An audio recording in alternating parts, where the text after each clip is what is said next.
So, our last speaker, the man I have the pleasure of introducing is somebody who radiates passion for liberty. His start in the movement as a volunteer for the Ludwig von Mises Institute to his current array of obligations was made possible through compassion and hard work, which is a message he'll share with us today in his speech, "Your life is what you believe." It is my pleasure to introduce our next speaker, the Director of Content for the Foundation of Economic Education, and the author of a multitude of books, including his most recent work, Right-Wing Collectivism, The Other Threat to Liberty. His message today is so valuable and so worthwhile, and I'm very thankful that he's here to share it with us. Please join me in welcoming Jeffrey Tucker. Thank you so much. I appreciate that very much. I love that last speech, right? It was wonderful. I'd like to send Tom Palmer on an international tour giving a similar speech all over the world. Wait, you did that? Actually, I read it, right? So it was absolutely brilliant. I hope you listened carefully to what he said. If I had known that 25 years ago, I'd be much better off than I was. It was a wonderful talk in so many respects. So really, much of what I'll be doing today is fleshing out some particulars of that talk with less brilliance and less systematic organization. So hopefully you're okay with that. So here we go. I think I called the talk something like "What you believe is matters for your life" or something like that. And I said that sentence because it really does. You need to get straight what it is you think about the world, who you are, and the role that you play within it. It really does matter. You need to kind of get intellectually responsible. You're all old enough and ready to do that. Think seriously about your place within your friendship network, within your family, within your community, within the political realm. And the reason it's really important that you think through this is that we live in times when you are being buffeted all over the place constantly by forces asking you to do something other than the right thing. Now, by the right thing, I mean, in this case, to adopt a mindset very similar to what Professor Palmer laid out. To be a liberal. The reason I didn't call the talk, in the paper something about liberalism or how to be a good liberal, or as I called it here, 12 Habits of the Liberal Mind, is that people these days don't understand what that term means, and I think it's really tragic. Because we've lost the term liberalism, and to some extent, although not entirely, and I'm working my hardest to bring it back. I will never use the word liberal as a synonym for statism or leftism or rightism or something like that. It really is a different thing. And I have my doubts about the term libertarianism. I think it sounds too clinical and a little bit too dogmatic and a little bit too Cartesian and rationalistic. It implies somehow that we've got a plan for the world. I mean, you notice how people are sort of weirdly afraid of libertarianism? They're afraid of oh, you're a libertarian? I mean, they're afraid you're going to do something bad to them. Well, like, what? No, it's the opposite. But how much can we actually explain this? I mean, words mean what they mean in the here, you know? And I have my doubts about this, the term libertarian. I'm glad to call myself that. Actually, if I call myself, my ideal term, it would be liberal anarchist, right? That's what I would be glad to call myself. But when you talk about adding confusion to confusion, liberal anarchist, does that mean you throw a lot of bombs? I don't know. But I do want to take back the term liberalism, and a part of the reason for that is that it allows us to talk about history in a way that libertarianism does not. Now think about this. This term libertarianism was first uttered in the post-war period in 1956 in the magazine that I'm currently the successor editor to, the Freeman, I'm the Continental Foundation for Economic Education.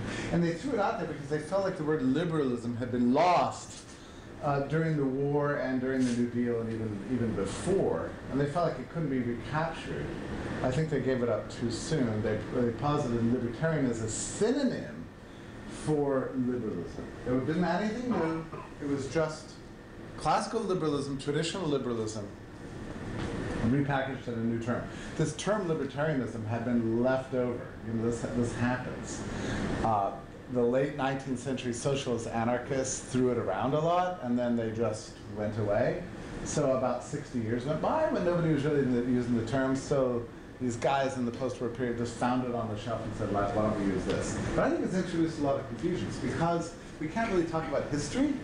You know, like Tom Palmer talked about our ideas as related to John Locke, you know, Thomas Jefferson, going all the way back to the late Middle Ages, successors of Thomas Aquinas, and even to various ancient Chinese philosophers.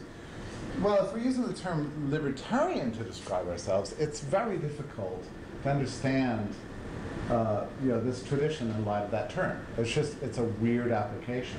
The other problem I have with it is the United States is the only country in which the word libertarian means what you and I mean with it. So just keep this in mind when you talk to people from Argentina or Spain or even England. The word libertarian means something different there than it means here. Whereas the word liberalism means something everywhere and mostly the correct thing, with the exception of the United States, you know? So, you know, liberalism has meaning all over the world. So I've begun to use liberal in the correct way. I live in Georgia, so it gets me in trouble all the time, right? I'm always using that correctly. I was at a gun store, and I was asking the guy about, because he was advertising that I could use an automatic weapon. I thought, well, isn't that strange? I didn't know you could actually do it. He goes, oh no, the laws changed. The Clinton ban went away. And now you can use an automatic weapon, you know, here at the range. And I said, oh, so the law was liberalized. And he was stunned. He said, I don't know what you're talking about, but I ain't no liberal. And I said, well, nah, I don't mean like you're a liberal. I mean, it's just that, like, we're freer than we used to be. Because, well, I don't know what you mean, but I ain't no liberal. So, you know, you get into these problems. Anyway, so liberalism occupies, yeah. Why not say classical liberal? Oh, it's too much of a word. Yeah, the problem with classical liberal, I think, is that it sounds too classical. Like, you know, like you want to go back to a time of, I don't know what, you know, it's Greek statues or, you know, big pillars on building, I don't know, but, you know, just oil paintings, or I don't know what it's just a little too classical sounding to me. Whether you like Brahms a lot or something.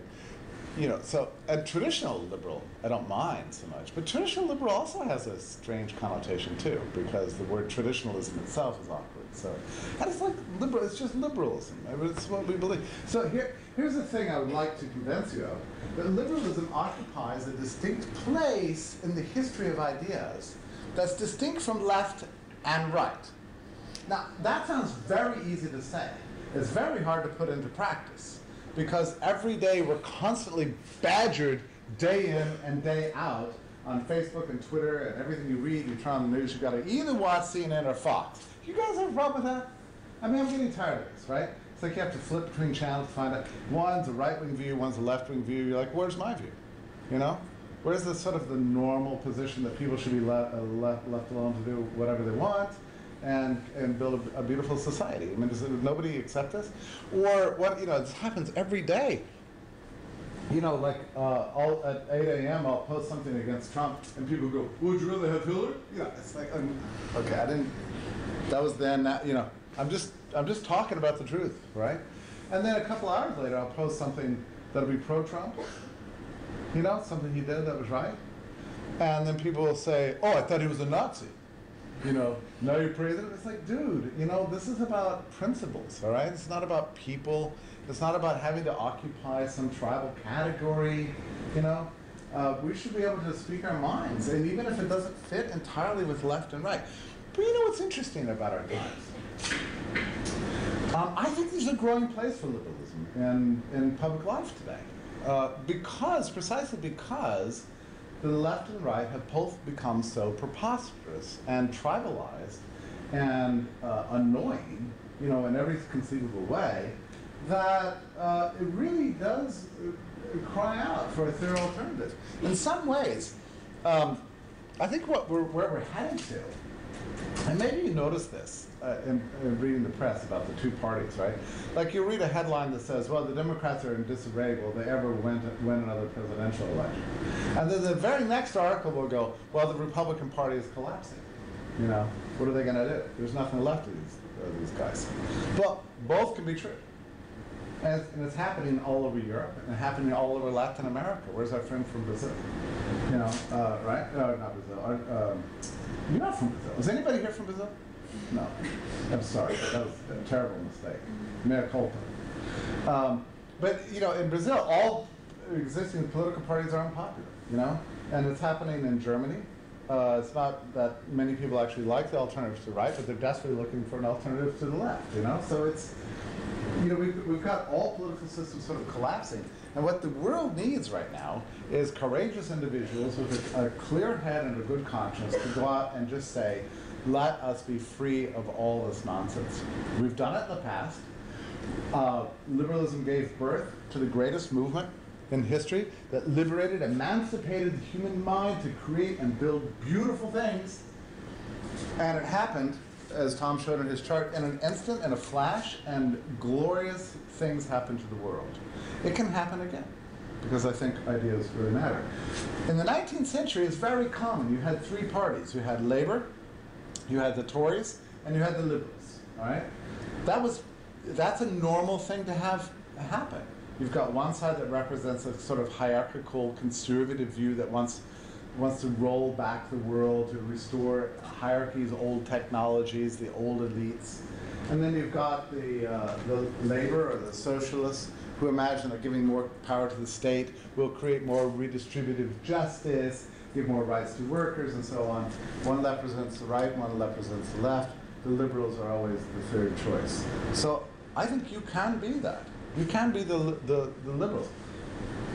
This is what is to me awkward about the term libertarian. You describe yourself as libertarian, everybody thinks, oh, you're one of those weird niche dudes that likes Rubik's Cubes and Bitcoin.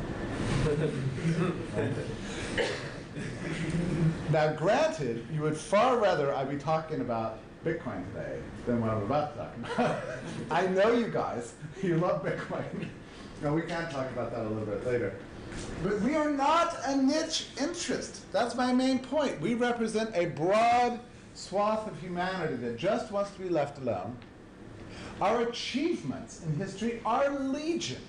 It was liberalism that put an end to the religious wars and first imagined the possibility that you could have this weird system in which you pretty much leave people alone to believe whatever they want to believe, so long as they don't interfere with other people's belief systems. Not everybody has to have the same religion, it turns out. And wow, the system worked.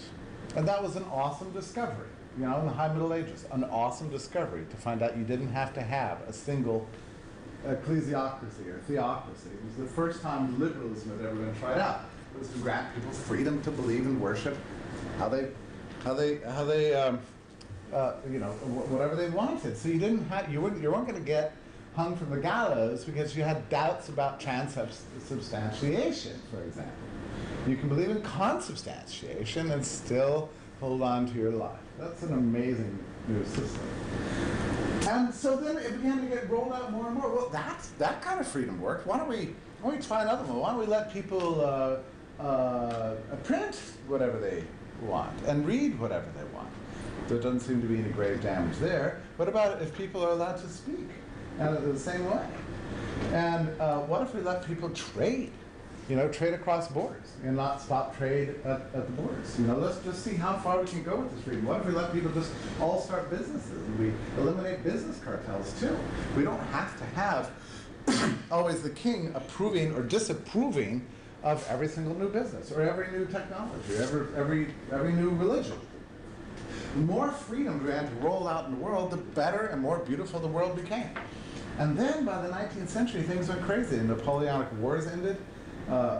There was a big movement in Europe and the United States against the idea of war, the possibility of peace and prosperity. And for the first time, people began to imagine something unthinkable. It's hard to imagine this. Something unthinkable, that we could eliminate slavery. eliminate slavery from the world, that every human being is deserving of full rights and dignity, you know? And that nobody had to be owned by another. Now, this was a scandal to guys like Thomas Carlyle, right? He was one of the early fascist thinkers who wrote on heroism and a heroic in history. He said, what kind of world is that? A world where without slavery? That's a world without greatness, without courage, without conquest. It's going to be dreadfully boring. People just trading, everybody having equal rights. And we can't have that kind of world. And he battled it out with a group of liberals in 19th century Britain, most of whom were economists. And he was so annoyed by the persistent demands of the economists that we could eliminate slavery that he said, look, this science you call economics, you know, it's really just a dismal science, right? That's why he called economics a dismal science, because the liberal economists imagined a world without slavery. They said a world without slavery would be dismal. But we achieved it. We got it. And then the next frontier came. Something that no one in the history of the world had ever imagined possible, which was that women would actually be permitted to exercise full human rights and be regarded as normative human beings for the first time in history. You talk about radical. It's one thing to eliminate slavery, another thing to what? Grant half the human race actual rights?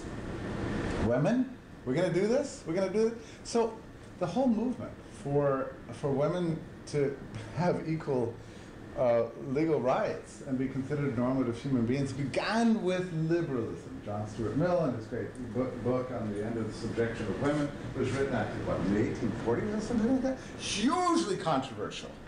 But sure enough, 50 years later, it was largely achieved. And the permanent regime of misogyny institutionalized throughout human history came to a crumbling end. That was the achievement of liberalism. We won that victory. We emancipated the slaves. We brought about free speech. We brought about freedom of religion. All these achievements were brought about because people believed in something new, in something awesome, the possibility that society could manage itself. So I think that we should all feel great pride in our history and claim it, believe in it, and be dedicated to bringing it into the 21st century in a full way, in the midst of the collapse of all the prevailing paradigms. And make no mistake about it, the other paradigms are collapsing. The left for one reason, the right for another reason.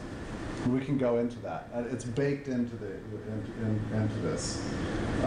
Right now, in the recent European elections, for example, the social democratic center-left parties all lost more seats in parliaments than have been lost since World War II.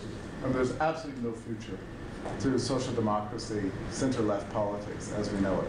And that's for particular reasons of demographics and the impossibility of these systems to actually work correctly. So now we're experimenting with something new. The rise of the alt-right in Europe, the rise of Trump in the US, and in particular the Trumpist sort of movement, which is the sort of mirror image of the Sanders movement and the social democratic left. They're attempting to sort of recreate this on a different cultural rubric. One of the things that profoundly disturbed me over the last couple of years is that when Trump came along and the Trump movement came along, and the traditional Republican belief in free trade and free migration and limited government suddenly flipped out of nowhere, and you've suddenly got Republicans going, yeah, kick out all these foreigners, we've got to get rid of them. Trade is ruining the country. What we need is a CEO of our society to shape us up, manage us well. That people did not recognize the origins of this ideology because nobody had really encountered it since World War II. And unfortunately, it's the nature of the human mind to only know things that go on in your generation and maybe a little bit from your parents. But beyond that, we got huge gaps in knowledge and understanding. So what everybody knew, or all the liberals knew at the end of World War I, that we faced threats to our freedom from both the left and the right, suddenly, had by this time gone completely away. Which is why my new book is called Right-Wing Collectivism, The Other Threat to Liberty. So if you haven't downloaded it, it's like $3 on Amazon. You should go get it. What I attempt to do is trace out this alternative form of statism that emerged in the early 19th century and built itself over the course of the 19th century as an alternative, as a way, as a revanchist attempt to reverse laissez-faire, reverse the gains of liberalism. I mean, make no mistake about it, that is exactly what this rightist collectivist ideology wants to do. It wants to turn back the clock to times past. I mean, there's a reason. And by the way, people get confused about this. It's not my view that Trump is well-read, all right? Right? So when I say, but here's the thing. All existing politicians are unwitting slaves of dead philosophy. They all are. They may not know it, but they all are. And within Trump's movement, and I would say this about all the right-wing parties in Europe today, they are channeling this tradition of thought. It's anti-leftist, but it's not enough to be anti-leftists. You have to be pro-freedom. The question is, where do you stand on freedom? That's the issue. And there is an alternative tradition that we just didn't know about. My book goes into it, but it goes from Hegel, and the Hegelians broke into left and right-wing branches depending on your view of the Prussian state and the Prussian church. The left-wing branch ended up in Marx, the right-wing branch ended up in Hitler, all right? The systems and structures they create in the end are not that much different, but they're sold under different cultural rubrics, and they have different policy priorities. So what my book attempts to do is trace out this rightist tradition of statism all the way from 1820 up until World War II. And the reason I did that is because I think we need to get better at training our instincts, you know? So when somebody stands in front of you, you're able to smell the statism. That's the thing. Not to be confused and go, that's a kind of random idea. I've never really thought about that. No, you know. And you know exactly where it's headed, right? We're controlled by, we're unwitting slaves of these dead philosophers. We need to get good at recognizing. The purpose of my book is to sort of train you. And I know I keep mentioning Tom Palmer. This book would not have been possible without his tutelage and helping me understand more about it, because he's been studying this. He was alert to this a lot long before I was. I'm also very much indebted to Ludwig von Mises, who I think it was my mentor. I've never met him. I was 9 years old when he died. But I keep going back to his works, because his works are sprinkled with these breadcrumbs everywhere that you're able to trace out. He'll mention a name, somebody like, he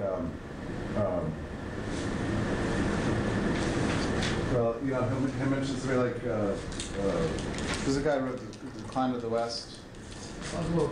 Spengler. I mentioned Spengler, and so then I'll start reading Spengler, and oh, okay, yeah.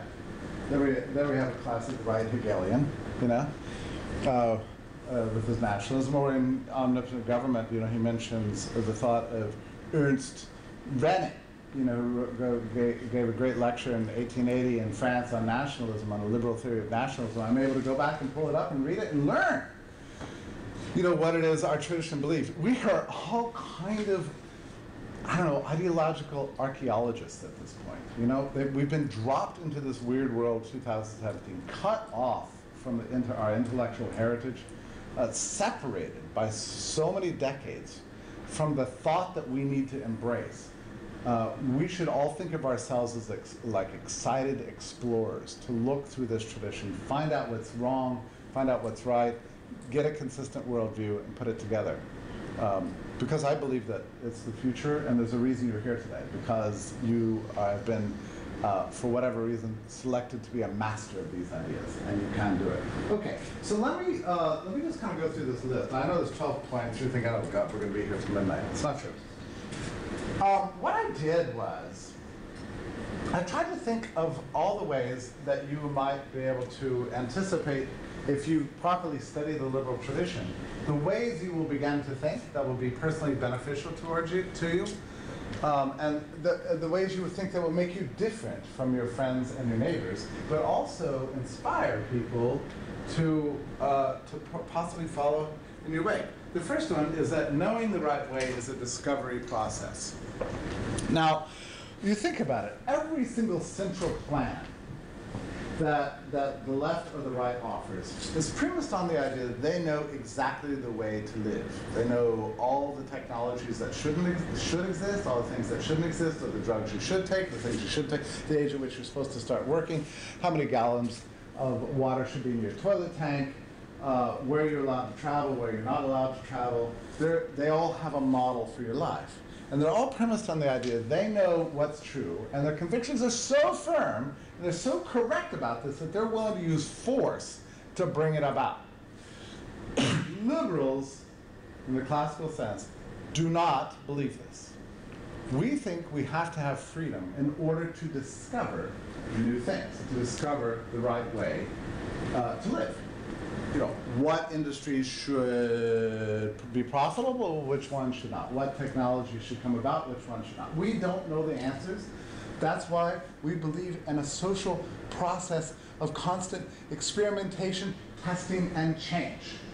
In other words, we want the Lego pieces, you want to be able to move them around on the board, and you want them glued down, like in the movie, right? You don't want the Lego pieces glued, you want them to be free to move so that we can discover the right way. The state does not think this way.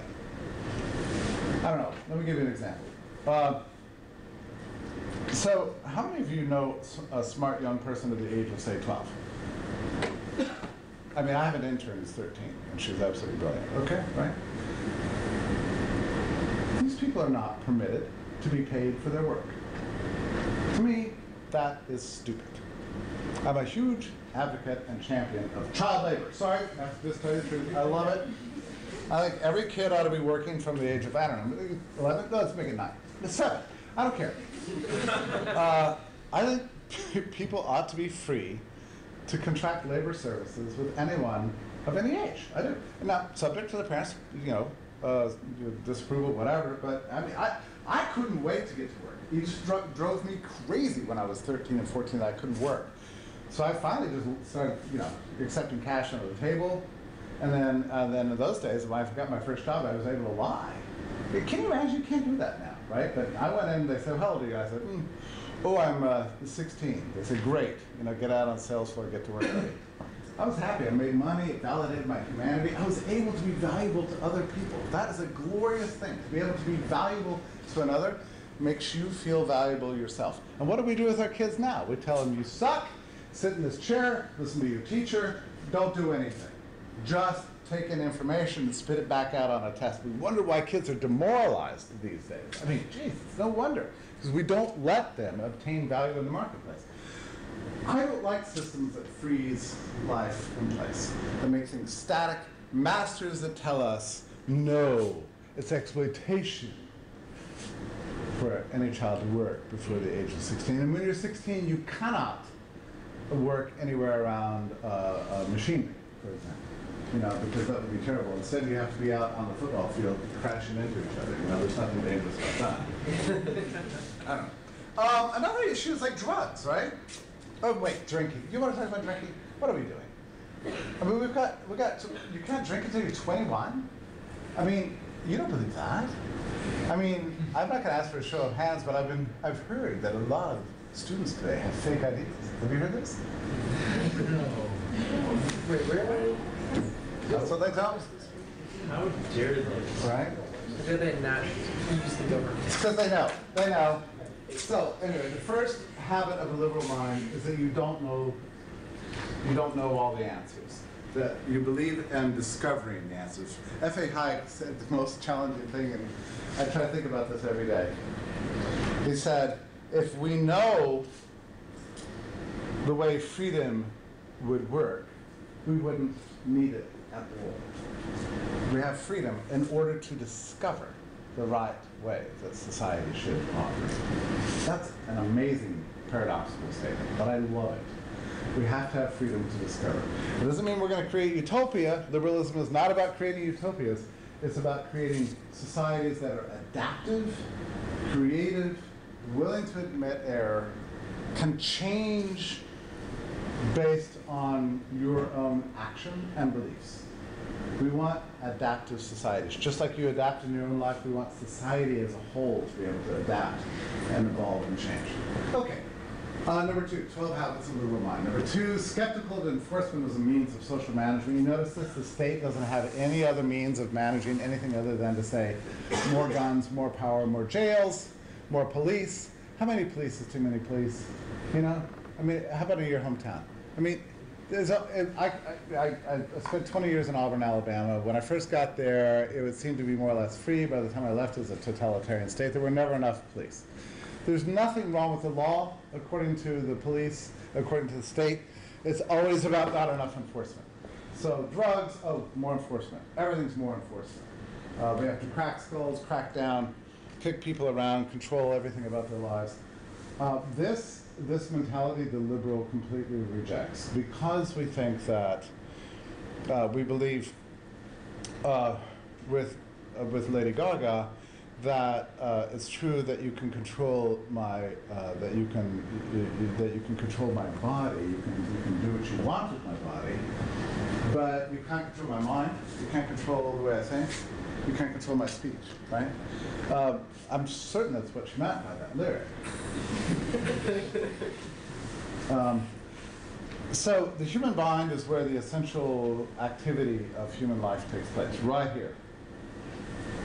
I remember I raised a little girl who's now a professor, actually, of music. And she got in trouble with me one time because I cracked down on her really hard.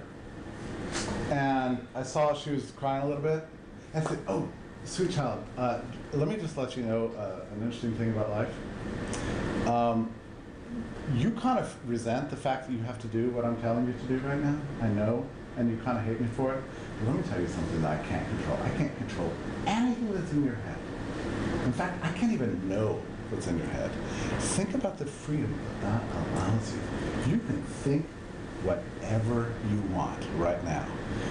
As I looked at her, and this little mischievous smile went across her face. She suddenly felt herself to be free. Okay? Dangerous thing for a father to tell a daughter, but anyway, and she is very much free thinking. But it's just true. It's just true. Enforcement is not a way forward.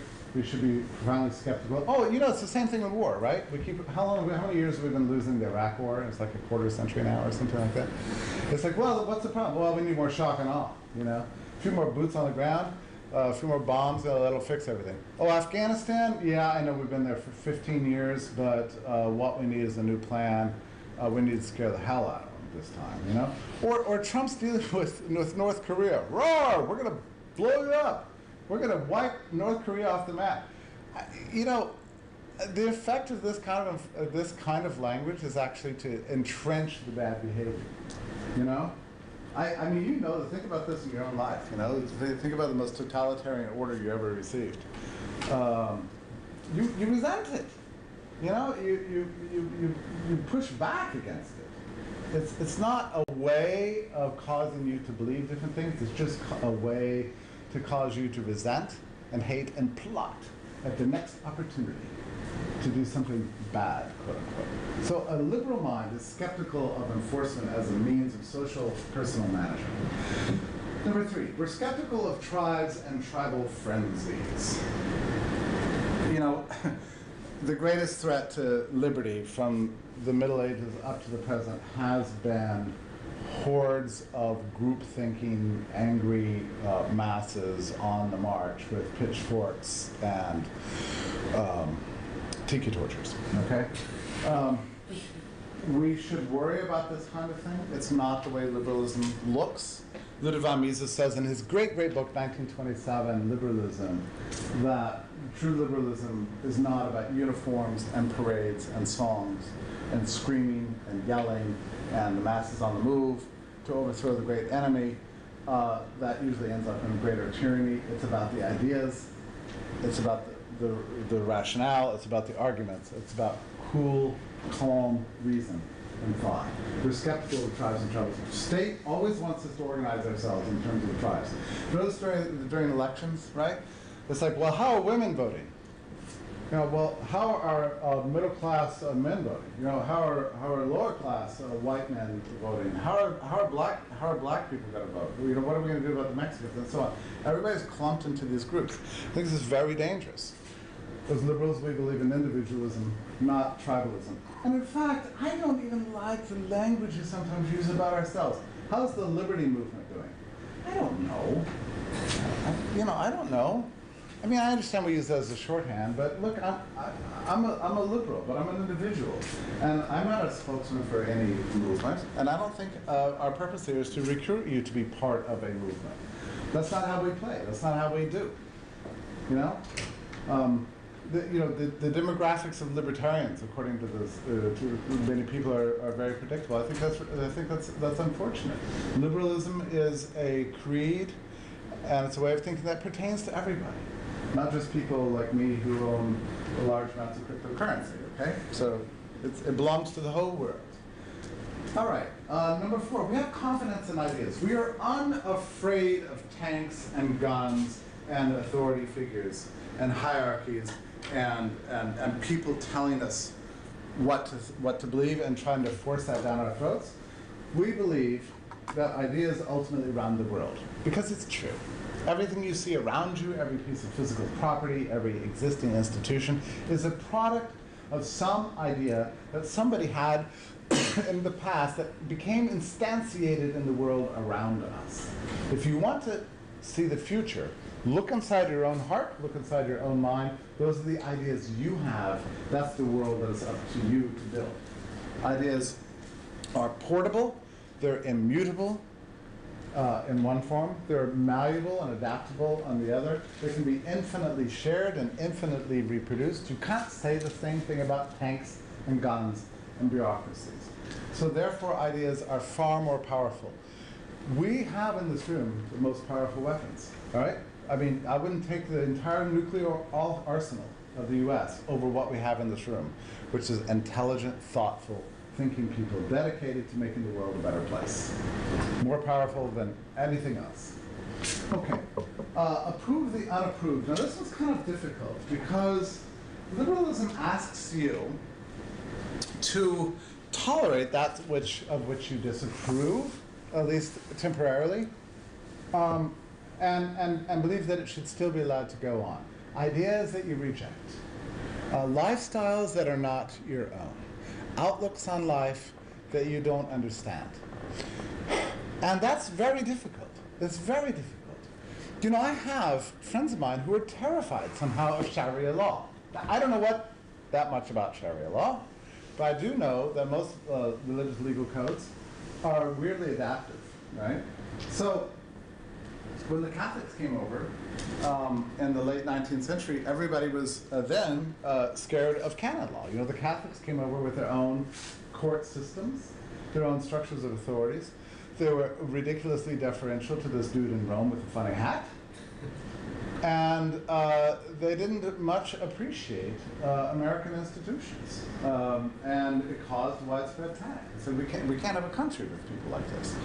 But liberals said, well, why don't we just let it play itself out and see what happens? And I think that's the right approach that we should be using. And I feel this, we should train ourselves to feel this way about virtually everything. We all encounter things, ideas we don't like. The question is, do you want to shut them down, or do you believe in the human right to adopt practices that are not mainstream? I think we should. As long as nobody is being physically harmed, we have to learn to celebrate things that values, the right of values to exist and express themselves that are not necessarily ours. There's not a single person here in this room that has the same views about God, for example. You know what? That's okay. Just because you allow other people around you to have different views doesn't compromise you. You're not selling out. You're not being unprincipled. Just because your neighbor believes in consubstantiation and you don't, there's no skin off your teeth. It's not a problem. Number 6, the habits of the liberal mind, charity. Now I like this word charity because it really comes from the Latin word caritas, which which is a synonym in English for the word love. Love, to me, is the very foundation of everything that takes place in a liberal society. It's the foundation of it's love in a social sense just simply means finding value in other people and hoping those people find value in you, to whatever extent. Now, there's many kinds of love.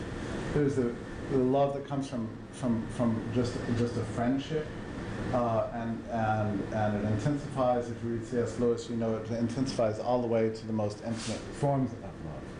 Free society unleashes love in the world more than anything else. It takes many forms. But every exchange, in a way, is an act of love or an act of charity. As Tom said, we say thank you, they say thank you. There's aspects of that that's really very beautiful. How many of you in this room have been to jail? What? Oh, because why? Why? Okay, yeah! Street cred. I've been in jail twice. First time was tragedy, second time, hilarious. I mean, I'm used to it now, right? The cop pulls me over. I know I'm going to be in cuffs in no time. I mean, in this case, it was because I failed to pay a parking ticket or something. Second time was something about registration of some sort. Anyway, I'll never forget what it was like to be behind bars. It was almost a metaphysical transformation that happened to me. Because I realized, and it just pains me even to think about it, but when you're behind bars, you're in a cage, and your humanity goes away. It doesn't matter that I've written 7 books, you know, that I'm Jeffrey. My name doesn't matter. Jeffrey Tucker, who's that? You don't know shit, sure. Nobody cares. Anything you've ever done, anything you've ever loved, anything you've ever created, anything you've ever written, anything you've ever worked for, tried to do in your life, it's stripped away from you completely, and you're reduced to nothing but a consumer of stale sandwiches. That's who you are in jail.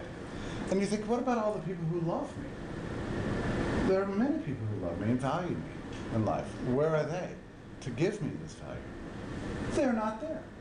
And they don't have any access to you, and you have no access to them. You are suddenly, instantly, as soon as the bars close on the jail cell, taken away from everybody you love, and everybody you love is taken away from controlling you. That's a metaphysical transformation. And if it ever happens to you, you'll discover that you'll realize this within minutes in being behind the bar. It's a terrifying feeling to be cut off from society. But there are some people who can control you. The warden and the guards and these kind of people, you try to get their attention, they're not going to give you the time of day, literally. What time is it?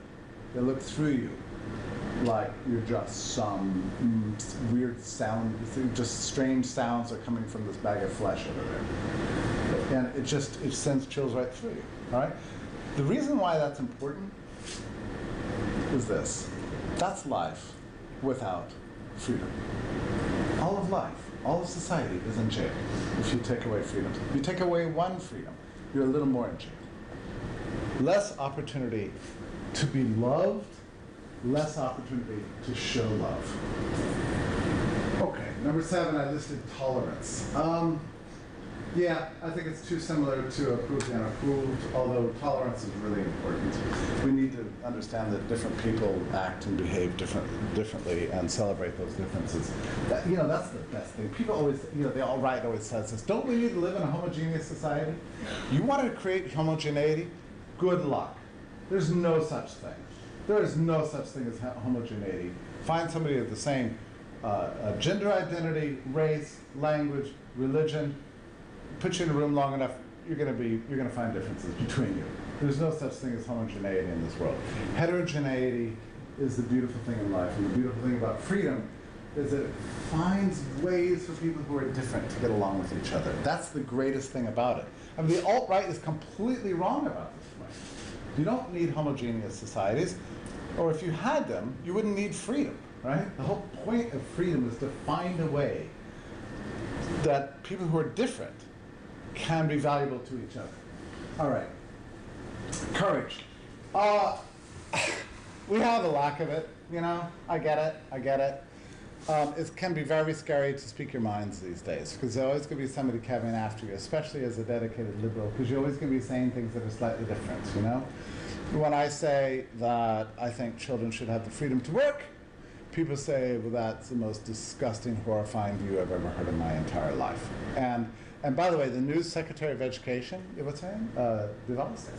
Betsy DeVos. Yeah, Betsy DeVos. She's a sweet woman, but she at some point had, I don't know, retweeted or something an article I wrote on child labor.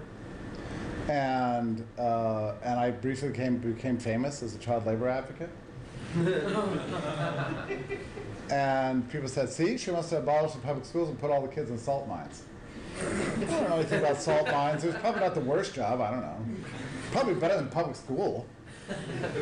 But anyway, people were calling me a monster. I mean, they were saying wicked things about me. They never met me. But they were certain that I was morally bankrupt and a disgraceful human being because of what I said. This happens to you. You know what you have to do? Say it anyway. You want to be disruptive? Be courageous. Say what's true. And say it regardless of what your friend network on Facebook is going to say back to you. And get tough. You know? You can always ban people. You know? I've banned a lot of people. But you can't ban everybody who disagrees with you. Ultimately, you just kind of got to laugh. And here's the thing. The people who are fighting with you and insulting you and calling you names, at least they're paying attention to you, right? As Oscar Wilde said, the only thing worse than being talked about is not being talked about. So, be courageous, speak the truth. It's fun. You get trolled, wear it as a badge of honor. Absence of Gnosticism, the difference between exoteric and esoteric. This is what you find all the time in politics. They say one thing in public and another thing in private. The beautiful thing about being a genuine classical liberal, a genuine liberal, is you can have integration between what's in your heart and what comes out of your mouth. That is a good life. No plots, no schemes, no conspiracies, no secret agendas, nothing. You don't have to get around with your friends, whisper to each other, you know. You can actually say what's true. And I would encourage you. Right? You're at that age where guys to get together and say shitty things about girls. You know, where blacks get together and say shitty things about whites, and vice versa, and so on. Genuine liberals can have an integrated view and unite what's in your heart with what comes out of your mouth. That is a great way to live. There's no secret teachings in liberalism.